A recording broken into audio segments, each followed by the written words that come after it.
তৃতীয় বিশ্বযুদ্ধ, পারমাণবিক হামলা, পৃথিবী কি ধ্বংসের দ্বারপ্রান্তে? আজ মধ্যপ্রাচ্যের পরিস্থিতি দেখে আমরা চরম আতঙ্কে ভুগছি। কিন্তু আপনি কি জানেন, আজ থেকে 1400 বছর আগে কোনো স্যাটেলাইট বা ইন্টারনেট ছাড়াই আমাদের প্রিয় নবী সাল্লাল্লাহু আলাইহি ওয়াসাল্লাম ঠিক এই সময়টা এবং এই জায়গাগুলোর এক ভয়ঙ্কর নিখুঁত বর্ণনা দিয়ে গেছেন। তিনি এমন এক মহাযুদ্ধের কথা বলেছেন যার ভয়াবহতা এত বেশি হবে যে একটা পাখি লাশের ওপর দিয়ে উড়তে উড়তে ক্লান্ত হয়ে নিচে পড়ে যাবে, কিন্তু লাশের শেষ দেখতে পাবে না। আজ মধ্যপ্রাচ্যে যা ঘটছে তা কোনো সাধারণ যুদ্ধ নয়, এটা হলো মানব ইতিহাসের সবচেয়ে বড় ধ্বংসলীলার পদধ্বনি। কি হতে যাচ্ছে সামনের দিনগুলোতে? দাজ্জালের আগমন কি খুব কাছাকাছি? আর কবেই বা নামবেন হযরত ঈসা আলাইহিস সালাম? বুকের ধুকপুকানি বাড়িয়ে দেওয়া 1400 বছর আগের সেই ভবিষ্যৎবাণীগুলো আজ কিভাবে অক্ষরে অক্ষরে সত্য হচ্ছে, চলুন সেটাই আজ আপনাদের জানাবো। কথা দিচ্ছি, ভিডিওর শেষ পর্যন্ত পৌঁছালে আপনার দুনিয়া দেখার দৃষ্টিভঙ্গি পুরোপুরি বদলে যাবে। পৃথিবীর মানচিত্রের দিকে তাকালে আপনি দেখতে পাবেন সিরিয়া, ফিলিস্তিন, লেবানন এবং জর্ডান, এই পুরো এলাকাটাকে ইসলামী ইতিহাসে বলা হয় মুলকে শাম বা শাম দেশ। আর এর একটু পাশেই রয়েছে ইরাক এবং ইরান, যাকে আগে পারস্য বলা হতো। আমাদের প্রিয় নবী হযরত মুহাম্মদ সাল্লাল্লাহু আলাইহি ওয়াসাল্লাম তার জীবদ্দশায় অত্যন্ত গুরুত্বের সাথে বলে গেছেন, কিয়ামতের আগে পৃথিবীর সবচেয়ে বড় বড় ফিতনা, সবচেয়ে রক্তক্ষয়ী যুদ্ধ এবং সবচেয়ে বড় ধ্বংসলীলা এই মধ্যপ্রাচ্যের মাটিতেই ঘটবে। আজ আমরা ইসরায়েল আর ইরানের মধ্যে যে চরম উত্তেজনা দেখছি তা হয়তো কেবল একটি বিশাল ধারাবাহিক ধ্বংসের শুরু মাত্র। শেষ জামানায় যখন ফিতনা বা বিপদ শুরু হবে, তখন তা এমনভাবে ছড়াবে যেমন তসবির সুতো ছিঁড়ে গেলে দানাগুলো একটার পর একটা মাটিতে পড়তে থাকে। কেউ শত চেষ্টা করেও তাকে আটকাতে পারবে না। ইসলামের সত্য বর্ণনায় পাওয়া যায় এই ধ্বংসলীলার একটি বড় সংকেত হল ফোরাত নদী পুরোপুরি শুকিয়ে যাওয়া। এই ফোরাত নদী সিরিয়া এবং ইরাকের বুক চিরে প্রবাহিত হয়েছে। আজ বিজ্ঞানীরা প্রমাণ পেয়েছেন এবং আমরা নিজেরাও খবরে দেখছি যে ফোরাত নদীর পানি সত্যিই খুব দ্রুত শুকিয়ে যাচ্ছে। এর অনেক জায়গায় এখন শুধুই খাঁখা বালি আর শুকনো পাথর, কিন্তু আসল ভয়ঙ্কর কথাটি লুকিয়ে আছে এর ঠিক পরের অংশে। আমাদের প্রিয় নবী হযরত মুহাম্মদ সাল্লাল্লাহু আলাইহি ওয়াসাল্লাম বলে গেছেন, ফোরাত নদী শুকিয়ে যাওয়ার পর তার নিচ থেকে সোনার একটি বিশাল পাহাড় বা সোনার খনি বের হয়ে আসবে।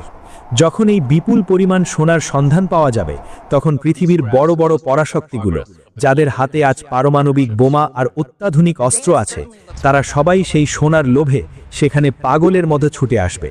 শুরু হবে এক রক্তক্ষয়ী মহাযুদ্ধ।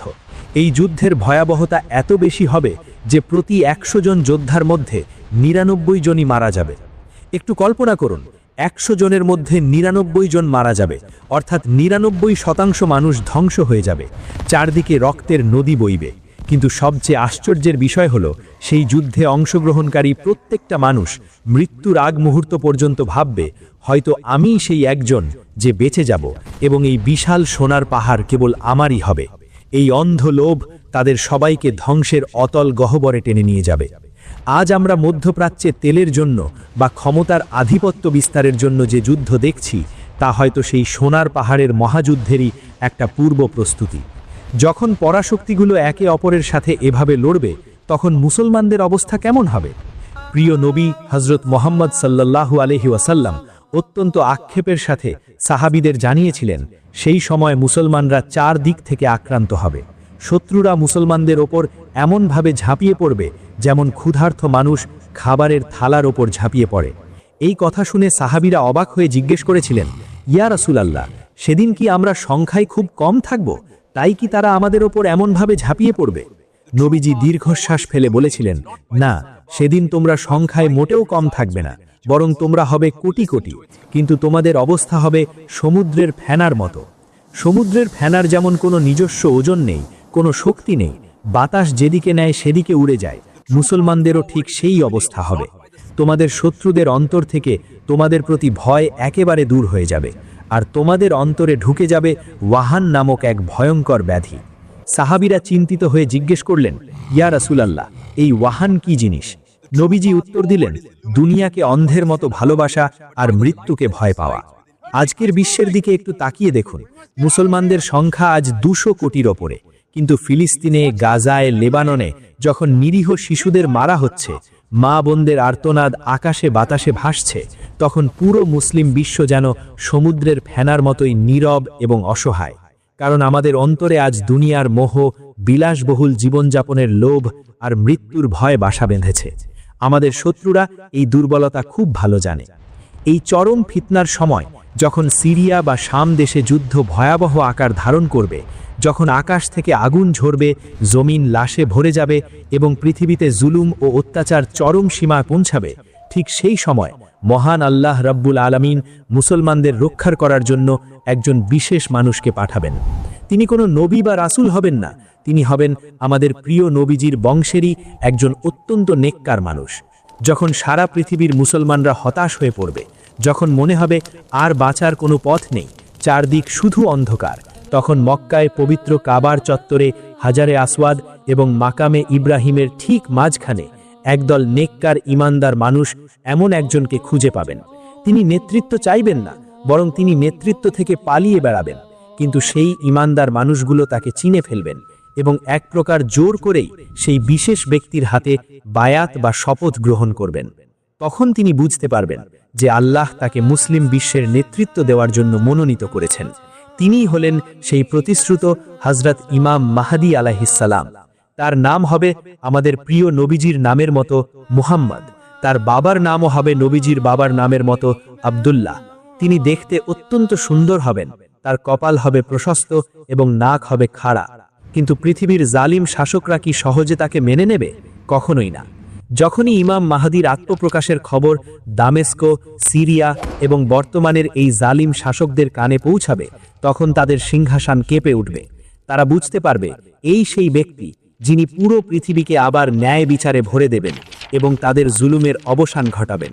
তাই তাকে হত্যা করার জন্য, ইসলামকে চিরতরে মুছে ফেলার জন্য সিরিয়া থেকে এক বিশাল, শক্তিশালী এবং অত্যাধুনিক অস্ত্রে সজ্জিত সেনাবাহিনী মক্কার দিকে রওনা হবে। এই সেনাবাহিনী হবে অত্যন্ত অহংকারী এবং নিষ্ঠুর। তারা মদিনা পার হয়ে মক্কার দিকে দ্রুত গতিতে এগিয়ে যাবে। তাদের মনে থাকবে শুধু রক্ত পিপাসার, যেভাবেই হোক মক্কায় পৌঁছে ইমাম মাহদীকে শেষ করতে হবে। কিন্তু তারা জানে না, মহান আল্লাহর ফায়সালা কেউ বদলাতে পারে না। যখন সেই বিশাল সেনাবাহিনী মক্কা এবং মদিনার মাঝখানে বাইদা নামক একটি খোলা এবং সমতল প্রান্তরে এসে পৌঁছাবে, তখন তাদের উপর আকাশ থেকে কোনো বোমাও পড়বে না, মিসাইলও আসবে না। আল্লাহ রাব্বুল আলামিন শুধু মাটিকে হুকুম দেবেন। চোখের পলকে সেই বাইদা প্রান্তরের মাটি বিকট শব্দে ফেটে দুভাগ হয়ে যাবে। একটা বিশাল গহ্বর তৈরি হবে, আর সেই অহংকারী সেনাবাহিনীর প্রথম থেকে শেষ পর্যন্ত, সেনাপতি থেকে শুরু করে সাধারণ সৈন্য, তাদের ঘোড়া, তাদের অত্যাধুনিক অস্ত্র, তাদের অহংকার, সবকিছু জ্যান্ত অবস্থায় মাটির নিচে তলিয়ে যাবে। মাটি তাদের সবাইকে গিলে ফেলবে। বিশাল সেই বাহিনীর মাত্র 2-3 জন মানুষ কোনো রকমে বেঁচে থাকবে। তারা চরম আতঙ্কে দৌড়ে গিয়ে সারা দুনিয়ায় এই ভয়ঙ্কর খবরটি ছড়িয়ে দেবে যে আল্লাহর আযাব নেমে এসেছে। ইমাম মাহদীকে হত্যা করতে যাওয়া বাহিনী জ্যান্ত অবস্থায় মাটির নিচে ধ্বংস হয়ে গেছে। এই অলৌকিক এবং রোমহর্ষক ঘটনা যখন সিরিয়া, ইরাক, ইয়েমেন এবং বিশ্বের আনাচে কানাচে পৌঁছাবে, তখন সেখানকার বড় বড় আলেম, আবদাল এবং নেককার মানুষরা বুঝতে পারবেন যে যিনি মক্কায় অবস্থান করছেন তিনি আর কেউ নন, তিনিই হলেন সেই প্রতিশ্রুত হযরত ইমাম মাহদী আলাইহিসসালাম। তখন তারা সব ভয় উপেক্ষা করে দলে দলে মক্কার দিকে ছুটে যাবেন এবং তার হাতে হাত রেখে জিহাদের শপথ গ্রহণ করবেন। শুরু হবে এক নতুন অধ্যায়। ইমাম মাহদী একটি ছোট কিন্তু ইস্পাতের মতো কঠিন ইমানদার বাহিনী নিয়ে সিরিয়ার দিকে রওনা হবেন, কারণ সিরিয়াই হলো শেষ জামানার আসল রণাঙ্গন। এই সময় পৃথিবীর পরিস্থিতি হবে কল্পনার চেয়েও ভয়াবহ। পারমাণবিক যুদ্ধ, অজানা মহামারী এবং খাদ্যাভাবের কারণে পৃথিবীর জনসংখ্যা এমনিতেই অনেক কমে যাবে, কিন্তু আসল ধ্বংসলীলা তখনও বাকি। এই সময় মুসলিমদের সাথে রোমান বা খ্রিস্টানদের, যাদের আমরা এখন পশ্চিমা বিশ্ব বা ইউরোপ, আমেরিকা বলি, তাদের একটি শক্তিশালী শান্তি চুক্তি হবে। তারা মিলে একটি অভিন্ন এবং ভয়ঙ্কর শত্রুর বিরুদ্ধে যুদ্ধ করবে এবং জয়লাভও করবে। কিন্তু এই বন্ধুত্ব বেশি দিন টিকবে না। যুদ্ধের পর যখন তারা এক জায়গায় বসে বিজয় উদযাপন করবে, তখন এক অহংকারী খ্রিস্টান সৈন্য একটা ক্রুশ উঁচু করে ধরে চিৎকার করে বলবে, আজ ক্রুশের জয় হয়েছে, যিশুর জয় হয়েছে। এই কথা শুনে পাশেই থাকা একজন মুসলিম সৈন্য তার রাগ সামলাতে পারবে না। সে গর্জে উঠে বলবে, না, জয় কেবল আল্লাহের হয়েছে। এই বলে সে ওই খ্রিস্টান সৈন্যকে আঘাত করে হত্যা করে ফেলবে। আর ঠিক এই একটি ঘটনাই হবে সেই মহাযুদ্ধের বা আল মালহামাতুল কুবরার স্ফুলিঙ্গ। এই স্ফুলিঙ্গ এমন এক দাবানল তৈরি করবে যা পুরো পৃথিবীকে গ্রাস করে নেবে। পশ্চিমা বিশ্ব চরম ক্ষোভে এই শান্তি চুক্তি ভেঙে ফেলবে। তারা বলবে, মুসলমানরা আমাদের সাথে বিশ্বাসঘাতকতা করেছে। তারা বিশাল এক আন্তর্জাতিক জোট তৈরি করবে। নবীজি বলে গেছেন, তারা ৮০টি দেশের পতাকা নিয়ে মুসলমানদের বিরুদ্ধে সিরিয়ার দিকে ধেয়ে আসবে। প্রতিটি পতাকার নিচে থাকবে ১২,০০০ সৈন্য, অর্থাৎ প্রায় ১০ লাখের কাছাকাছি এক বিশাল দানবীয় সেনাবাহিনী। তাদের কাছে থাকবে সর্বাধুনিক প্রযুক্তি আর ভয়ঙ্কর সব মারণাস্ত্র। তাদের লক্ষ্য হবে একটাই, সিরিয়ার মাটি থেকে ইসলামকে এবং মুসলমানদের চিরতরে মুছে ফেলা। তারা সিরিয়ার দাবিক বা আমাক নামক প্রান্তরে এসে তাদের বিশাল তাঁবু ফেলবে। অন্যদিকে হজরত ইমাম মাহদী আলাইহিসসালামের নেতৃত্বে মদিনা, ইরাক, ইয়েমেন এবং অন্যান্য জায়গা থেকে আসা মুসলমানদের সেরা মুজাহিদ বাহিনী তাদের মোকাবিলা করার জন্য প্রস্তুত হবে। তারা সিরিয়ার দামেস্কের কাছাকাছি গুতা নামক জায়গায় অবস্থান নেবে। এই যুদ্ধ কোনো সাধারণ যুদ্ধ হবে না, এটি হবে মানব ইতিহাসের সবচেয়ে রক্তক্ষয়ী এবং ভয়াবহ লড়াই। যুদ্ধের ময়দানে যখন দুই বাহিনী মুখোমুখি হবে, তখন খ্রিস্টানরা মুসলিমদের প্রস্তাব দেবে, তোমাদের মধ্য থেকে যারা আমাদের ধর্ম ছেড়ে তোমাদের ধর্মে গেছে, অর্থাৎ যারা ইসলাম গ্রহণ করেছে, তাদের আমাদের হাতে তুলে দাও। আমরা শুধু তাদের সাথে যুদ্ধ করব, তোমাদের সাথে আমাদের কোনো শত্রুতা নেই। কিন্তু মুসলিমরা এক বাক্যে বীরের মতো উত্তর দেবে, আল্লাহর কসম, আমরা আমাদের ভাইদের তোমাদের হাতে তুলে দেব না। আমরা তাদের রক্ষার জন্য নিজেদের শেষ রক্তবিন্দু দিয়ে লড়াই করব। শুরু হবে সেই ভয়ঙ্কর মহাযুদ্ধ। সিরিয়ার সেই দাবিক বা আমাক প্রান্তর মুহূর্তের মধ্যে পরিণত হবে এক মৃত্যুপুরীতে। চারদিকে শুধু লাশের পাহাড়, বাতাস ভারী হয়ে উঠবে রক্তের গন্ধে। তলোয়ার, বর্ষা আর আধুনিক অস্ত্রের ঝনঝনানিতে আকাশ বাতাস কেঁপে উঠবে। টানা ৩ দিন ধরে চলবে এই নারকীয় লড়াই। নবীজি বলেছেন, এই যুদ্ধে মুসলিম বাহিনীর ৩ ভাগের ১ ভাগ সৈন্য শহীদ হয়ে যাবে, যারা আল্লাহর কাছে শ্রেষ্ঠ শহীদের মর্যাদা পাবে। আর ১/৩ সৈন্য যুদ্ধের ভয়াবহতা দেখে, লাশের স্তূপ দেখে ভয়ে ময়দান ছেড়ে পালাবে। নবীজি বলেছেন, যারা এই ময়দান ছেড়ে পালাবে, আল্লাহ তাদের তওবা কখনোই কবুল করবেন না। বাকি রইল শুধু ১/৩ সৈন্য। এই অল্প সংখ্যক মুজাহিদ, যাদের নেতৃত্বে আছেন স্বয়ং হজরত ইমাম মাহদী আলাইহিসসালাম, তারা মৃত্যু ভয় সম্পূর্ণ জয় করে নেবেন। তারা নিজেদের মধ্যে শপথ করবেন, হয় আমরা বিজয়ী হয়ে ফিরব, না হয় এই ময়দানেই শাহাদত বরণ করব, কিন্তু আমরা এক কদমও পিছু হটব না। শুরু হবে ৪র্থ দিনের যুদ্ধ। এটি ছিল এক চরম অসম লড়াই। ১০ লাখের কাছাকাছি পশ্চিমা সৈন্যের বিপরীতে মুষ্টিমেয় কয়েকজন মুসলিম। কিন্তু যাদের সাথে স্বয়ং আল্লাহ থাকেন, তাদের সংখ্যা দিয়ে বিচার করা যায় না। মুমিনদের এই অবিচল ঈমান আর ত্যাগের কারণে আল্লাহ রাব্বুল আলামিন আসমান থেকে তার গায়েবী সাহায্য পাঠাবেন। সেই দিন মুসলিম বাহিনী এমন এক প্রচণ্ড এবং মরণপণ আক্রমণ চালাবে, যা শত্রু বাহিনী স্বপ্নেও কল্পনা করতে পারেনি। মুসলিমদের আল্লাহু আকবর ধ্বনিতে শত্রুদের বিশাল ব্যূহ তাসের ঘরের মতো ভেঙে পড়বে। শত্রুদের মধ্যে হাহাকার পড়ে যাবে, তারা ছত্রভঙ্গ হয়ে পালাতে শুরু করবে। এক পর্যায়ে আল্লাহ মুসলিমদের চূড়ান্ত বিজয় দান করবেন। পরাশক্তিদের দম্ভ চিরদিনের জন্য চূর্ণ বিচূর্ণ হয়ে যাবে। বিজয়ের পর মুসলিম সৈন্যরা যখন ক্লান্ত শরীরে তাদের অস্ত্রগুলো জয়তুন গাছের ডালে ঝুলিয়ে রাখবে, যখন তারা স্বস্তির নিঃশ্বাস ফেলে যুদ্ধলব্ধ সম্পদ ভাগবাটোয়ারা করতে বসবে, তাদের মনে তখন এক বিশাল শান্তি। এত বড় একটা ফিতনা দূর হলো, ইসলাম বিজয়ী হলো। কিন্তু তাদের এই আনন্দ বেশিক্ষণ স্থায়ী হবে না। হঠাৎ করেই এক বিকট চিৎকার শোনা যাবে। কেউ একজন চিৎকার করে বলবে, হে মুসলমানরা, তোমরা এখানে বসে সম্পদ ভাগ করছো, আর ওদিকে তোমাদের বাড়ি ঘরে তোমাদের পরিবার পরিজনের কাছে দাজ্জাল হানা দিয়েছে, দাজ্জাল বেরিয়ে পড়েছে। দাজ্জাল, এই নামটা শোনা মাত্রই মুজাহিদদের বুকের রক্ত হিম হয়ে যাবে। যে দাজ্জালের ফিতনা থেকে বাঁচার জন্য আদম আলাহিসাল্লাম থেকে শুরু করে শেষ নবী পর্যন্ত সবাই সতর্ক করেছেন, সেই দাজ্জাল। তারা তাদের সব সম্পদ সেখানেই ফেলে দেবে, নিজেদের পরিবারকে বাঁচানোর জন্য পাগলের মতো ঘোড়া ছুটিয়ে বাড়ির দিকে রওনা হবে। কিন্তু যখন তারা তাদের গন্তব্যে পৌঁছাবে, তখন তারা দেখবে এটা ছিল একটা মিথ্যা খবর। দাজ্জাল তখনও বের হয়নি। শয়তান তাদের ধোঁকা দেওয়ার জন্য এবং তাদের মনে আতঙ্ক সৃষ্টি করার জন্য ওই চিৎকার করেছিল। তবে এই স্বস্তিও হবে খুবই ক্ষণস্থায়ী, কারণ তারা যখন নিশ্চিত হবে যে দাজ্জাল বের হয়নি, ঠিক তার কিছুদিন পরই সত্যিকারের দাজ্জাল তার ভয়ঙ্কর রূপ নিয়ে আত্মপ্রকাশ করবে। সে সিরিয়া এবং ইরাকের মাঝখানের কোনো এক জায়গা থেকে বের হয়ে আসবে। দাজ্জালের আত্মপ্রকাশের সাথে সাথে পৃথিবীতে এক ভয়াবহ বিপর্যয় নেমে আসবে। দাজ্জালের এক চোখ কানা থাকবে, চোখটি আঙুরের মতো ফোলা থাকবে। তার কপালে স্পষ্ট অক্ষরে লেখা থাকবে কাফের, যা অক্ষর জ্ঞান না থাকলেও পৃথিবীর প্রতিটি প্রকৃত মুমিন পড়তে পারবে। কিন্তু যাদের ঈমান নেই তারা অন্ধ হয়ে থাকবে। দাজ্জাল নিজেকে খোদা দাবি করবে। তার এক হাতে থাকবে বিশাল আগুনের নদী বা জাহান্নাম, যা আসলে হবে সুশীতল জান্নাত, আর অন্য হাতে থাকবে জান্নাত, যা আসলে হবে ভয়ঙ্কর জাহান্নাম। সে আকাশকে হুকুম দিলে বৃষ্টি পড়বে, মাটিকে হুকুম দিলে ফসল ফলবে। সে মৃত মানুষকে জ্যান্ত করার জাদুকরী ভেলকি দেখাবে। পৃথিবীর বেশিরভাগ মানুষ, বিশেষ করে যাদের ঈমান দুর্বল, তারা তার জাদুতে মুগ্ধ হয়ে তাকেই খোদা মেনে নেবে এবং তার ধ্বংসের ফাঁদে পা দেবে। দাজ্জাল তার বিশাল বাহিনী নিয়ে তীব্র বেগে পুরো পৃথিবী চষে বেড়াবে। সে পবিত্র মক্কা এবং মদিনায় ঢোকার চেষ্টা করবে, কিন্তু পাহারারত ফেরেশতারা খোলা তলোয়ার হাতে তাকে বাধা দেবে। মদিনার মাটি 3 বার কেঁপে উঠবে এবং মদিনা থেকে সব মুনাফিকরা বের হয়ে দাজ্জালের সাথে যোগ দেবে। এরপর দাজ্জাল ক্ষিপ্ত হয়ে সিরিয়ার দিকে হজরত ইমাম মাহদী আলাইহিসসালামের বাহিনীর দিকে ধেয়ে আসবে। হজরত ইমাম মাহদী আলাইহিসসালাম এবং তার অল্প সংখ্যক মুমিন সঙ্গী তখন দামেস্কের এক মসজিদ, যা বর্তমানে উমাইয়া মসজিদ নামে পরিচিত, সেখানে আশ্রয় নেবেন।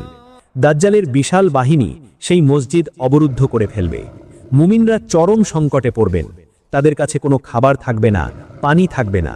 তখন মুমিনদের খাবার হবে কেবল আল্লাহর জিকির, তাসবিহ আর তাকবীর। তারা বুঝতে পারবেন যে দাজ্জালের অসীম জাদুকরী ক্ষমতার সাথে সরাসরি লড়াই করার সামর্থ্য তাদের নেই।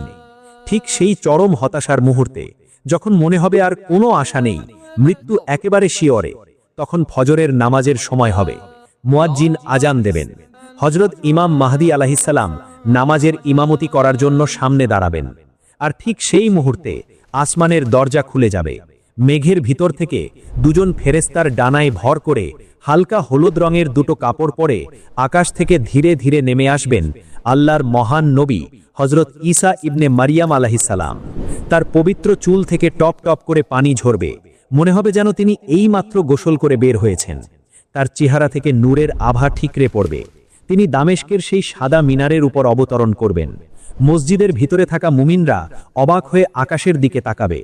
হজরত ইমাম মাহদী আলাইহিসসালাম বুঝতে পারবেন যে আল্লাহর সাহায্য এসে গেছে। তিনি চরম সম্মানের সাথে পেছনে সরে দাঁড়াবেন এবং হজরত ঈসা আলাইহিসসালামকে নামাজের ইমামতি করার জন্য অনুরোধ করবেন। কিন্তু হজরত ঈসা আলাইহিসসালাম অত্যন্ত বিনয়ের সাথে বলবেন, না, আপনারাই আপনাদের ইমাম। আল্লাহ এই উম্মতকে এই সম্মান দিয়েছেন, আপনিই নামাজ পড়ান। নামাজ শেষ হওয়ার পর হজরত ঈসা আলাইহিসসালাম মুমিনদের নির্দেশ দেবেন, মসজিদের দরজা খুলে দাও। দরজা খোলা হবে। বাইরে দাজ্জাল তার বিশাল বাহিনী নিয়ে দম্ভ ভরে দাঁড়িয়ে আছে। কিন্তু হজরত ঈসা আলাইহিসসালামকে দেখা মাত্রই সেই ভয়ঙ্কর দাজ্জাল, যে নিজেকে খোদা দাবি করত, যার ভয়ে পৃথিবী কাঁপত, সে ভয়ে এমনভাবে গলতে শুরু করবে যেমন পানিতে লবণ গলে যায়। দাজ্জাল প্রাণ ভয়ে পাগলের মতো পালাতে শুরু করবে। কিন্তু হজরত ঈসা আলাইহিসসালাম তাকে ধাওয়া করবেন। তিনি ফিলিস্তিনের লুদ নামক শহরের গেটের কাছে গিয়ে দাজ্জালকে ধরে তার হাতের বর্ষা দিয়ে দাজ্জালকে চিরতরে শেষ করে দেবেন। তিনি মুমিনদের তার বর্ষায় লেগে থাকা দাজ্জালের রক্ত দেখাবেন। দাজ্জালের বিশাল বাহিনী তখন দিশাহারা হয়ে পালাবে। কিন্তু গাছপালা আর পাথর পর্যন্ত মুসলিমদের বলে দেবে, হে মুসলিম, আমার পেছনে ইহুদি লুকিয়ে আছে, তাকে হত্যা করো। দাজ্জালের মৃত্যুর সাথে সাথেই পৃথিবীর বুক থেকে সর্বকালের সবচেয়ে বড় ফিতনার অবসান ঘটবে। এরপর পৃথিবীতে হজরত ঈসা আলাইহিসসালামের নেতৃত্বে এক শান্তির যুগ আসবে। তিনি পৃথিবীতে একচ্ছত্র ন্যায় বিচার প্রতিষ্ঠা করবেন। পুরো পৃথিবী আবার শান্তিতে ভরে উঠবে। বাঘ আর ছাগল এক ঘাটে পানি খাবে। সাপের বিষ নষ্ট হয়ে যাবে, মানুষের মধ্যে কোনো হিংসা বা বিদ্বেষ থাকবে না, পৃথিবী তার সব লুকানো সম্পদ বের করে দেবে। প্রিয় দর্শক, আজকের এই ভিডিওটি শেষ করার আগে আসুন আমরা একটু গভীরভাবে চিন্তা করি। এই ঘটনাগুলো কোনো রূপকথার গল্প বা সায়েন্স ফিকশন সিনেমা নয়, এগুলো আমাদের অবধারিত ভবিষ্যৎ, যা আমাদের প্রিয় নবীজি নিজের চোখে দেখে আমাদের জানিয়ে গেছেন এবং যা ঘটা শতভাগ নিশ্চিত। আজ আমরা মধ্যপ্রাচ্যে যে সংঘাত দেখছি, যে নদীর পানি শুকিয়ে যাওয়ার খবর শুনছি, দুনিয়ার প্রতি আমাদের যে অন্ধ মোহ তৈরি হয়েছে, তা কি সেই মহাযুদ্ধেরই পদধ্বনি নয়? আমরা কি সেই ভয়ঙ্কর সময়ের খুব কাছাকাছি চলে আসিনি? এই ফিতনার যুগে আমাদের করণীয় কি? আমাদের প্রিয় নবী হজরত মুহাম্মদ সাল্লাল্লাহু আলাইহি ওয়াসাল্লাম আমাদের একটি রক্ষা কবচ শিখিয়েছেন। তিনি বলেছেন, যে ব্যক্তি প্রতি শুক্রবার অত্যন্ত মনোযোগের সাথে সূরা কাহফ তেলাওয়াত করবে, বায়ের প্রথম 10 আয়াত মুখস্থ রাখবে, সে দাজ্জালের ভয়ঙ্কর ফিতনা থেকে নিরাপদ থাকবে। আমাদের উচিত দুনিয়ার মোহে অন্ধ না হয়ে আখেরাতের চিরস্থায়ী জীবনের প্রস্তুতি নেওয়া। কারণ যখন সেই মহাযুদ্ধ শুরু হবে, যখন পৃথিবীর নিয়ম কানুন বদলে যাবে, তখন আমাদের ব্যাংক ব্যালেন্স, আমাদের দামি বাড়ি বা গাড়ি কোনো কাজে আসবে না। সেদিন কাজে আসবে শুধু আমাদের মজবুত ঈমান এবং আমাদের নেক আমল। মহান আল্লাহ রাব্বুল আলামিন আমাদের সবাইকে, আমাদের পরিবারকে দাজ্জালের ফিতনা থেকে হেফাজত করুন এবং শেষ জামানায় হজরত ইমাম মাহাদি ও হজরত ঈসা আলাইহিস সালামের সাথী হওয়ার তৌফিক দান করুন। আমিন ইয়া রাব্বুল আলামিন।